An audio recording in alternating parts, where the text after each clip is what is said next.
finishing off here, Mr. Griffin, recently Congressman Mike Rogers of Alabama reintroduced the American Sovereignty Restoration Act, which was issued by Ron Paul from 1997 to 2011. This bill would effectively pull the United States out of the United Nations.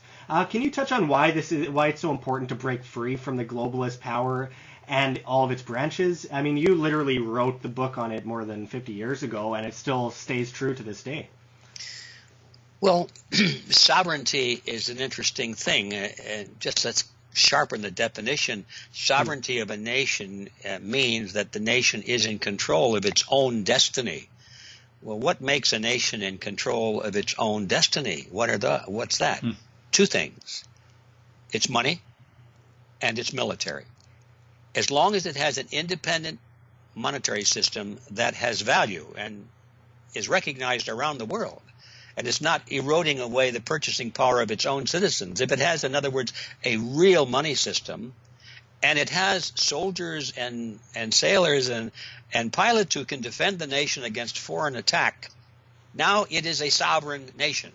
But if you take away either of those two, the sovereignty of that nation is gone. And so it's of no surprise that the United Nations is the source of an attack against both of those legs of sovereignty in every country.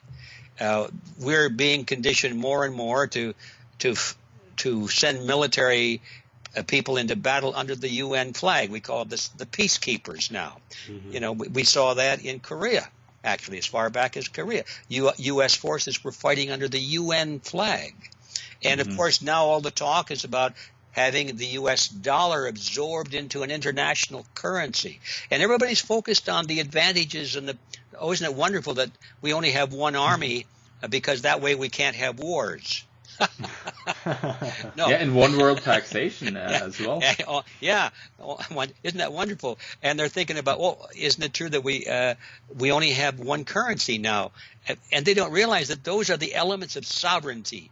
Once we have surrendered those two things and the decision power that comes with that, and we surrender that decision-making power to an international body, and we have people then from Venezuela and Russia and China and Zimbabwe and every tin-horn dictatorship around the world telling us what we have to do in our daily lives, taxing us to do it, and patrolling us with soldiers that are obedient to them and not to us.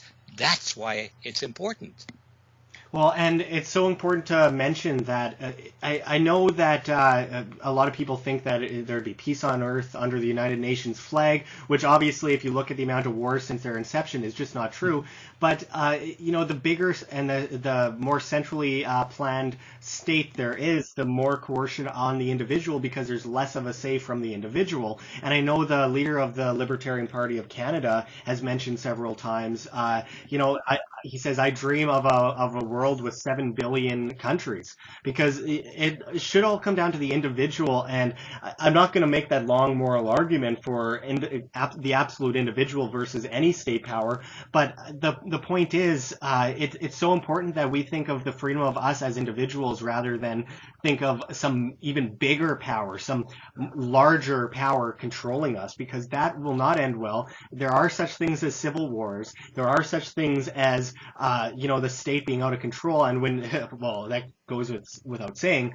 And when you have a United Nations government with an SDR currency, a world currency, then you have no way to opt out whatsoever. You can't leave. You can't go and fly over to Mars. Not yet, anyway. And the fact is, you will be forced under this banner. So let's say 50%. Or 49% of Americans disagree with something, but 51% agree. Well, then those 49% must follow along with that 51%. But if we're talking about the entire world, over 7 billion people, then 49% of those disagree and 51% of them do agree on something, then 49% of the entire world, billions of people, will be all coerced under one kind of implementation or form of coercion. So I just find it so insane that people still don't understand the value of absolute freedom and individualism versus even bigger forms of collectivism. I know a lot of people within the Republican Party are big fans of the United Nations. People like John McCain and Lindsey Graham and those kind of war hawk neocons. And it's just, it amazes me after all we've been through that people still don't understand how dangerous this international complex is. I mean, you must be getting pretty tired of it, Mr. Griffin, after you wrote that book, I believe, in 1962. And here we are in 2017, and there's still people, in fact, maybe even more people, saying we need to be absorbed by the United Nations. Yeah, well, remember a moment ago I said that nothing wrong with the cashless society. It depends on which kind of a cashless system we have. The same argument applies to world government. Theoretically, there's nothing wrong with world government. You have to ask the question, what kind are you talking about? You know, are we talking about the kind of a world government that is built upon the principles that were enshrined in the Constitution of the United States, which guaranteed the rights of the individual, to guard him against the greed and the passion of the majority, guaranteed his right to free speech, you know, right to bear arms? Are we talking about that kind of? If so, I'm all for it. Sign me up. But no, we're not. We're talking about a system that's built on the concept of collectivism, all-powerful state, all the people obedient to their rulers and masters at the top in the name of the greater good for the greater number. That is the system that Adolf Hitler wanted. That's the system that Vladimir Ilyich Lenin wanted. That's the system that Mao Zedong wanted. That's the system we fought wars against. And now we're voting it in every time we fall for some of these slogans. So we have to ask some questions. What kind?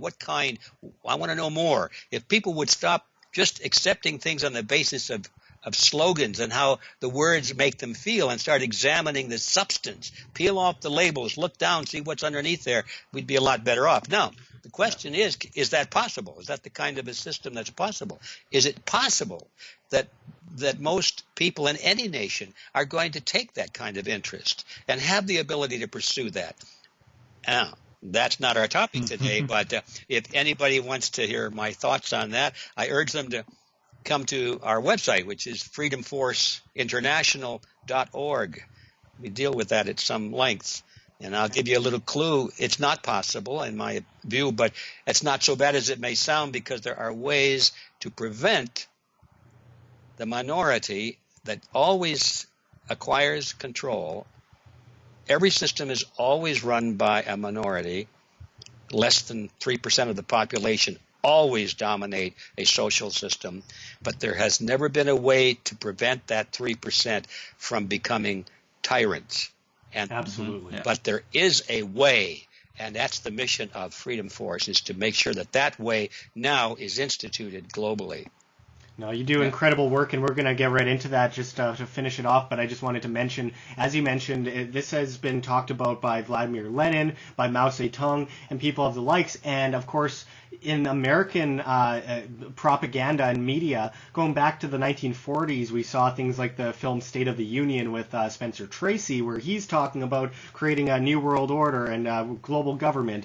You go up to George H.W. Bush's speeches back in 1991, where he's talking about, in a very sinister voice, we will create a new world order, and when we get our way, and we will, we've got a great chance at this new world order. And it's one of the more, worrisome speeches I've ever heard from a president, which is saying a lot. But I mean, this propaganda has been around forever. Well, elites, they believe in order. We need order and control over people in order to have peace. Absolutely. That's what they believe, and that's what it comes down which to. is an oxymoron. But anyway. Well, I have to comment on that, because in that same speech, if you remember, President Bush said, we will build the rule of law. And he said it it's so wonderful, the rule of law. Not the law of the jungle. Yeah, the rule of law. Well, that's what Adolf Hitler had in mind, the rule of law. Every dictator has the rule of law. So we got to ask questions. What law? You see? Yeah, exactly. People don't ask questions. They just go on those fuzzy words.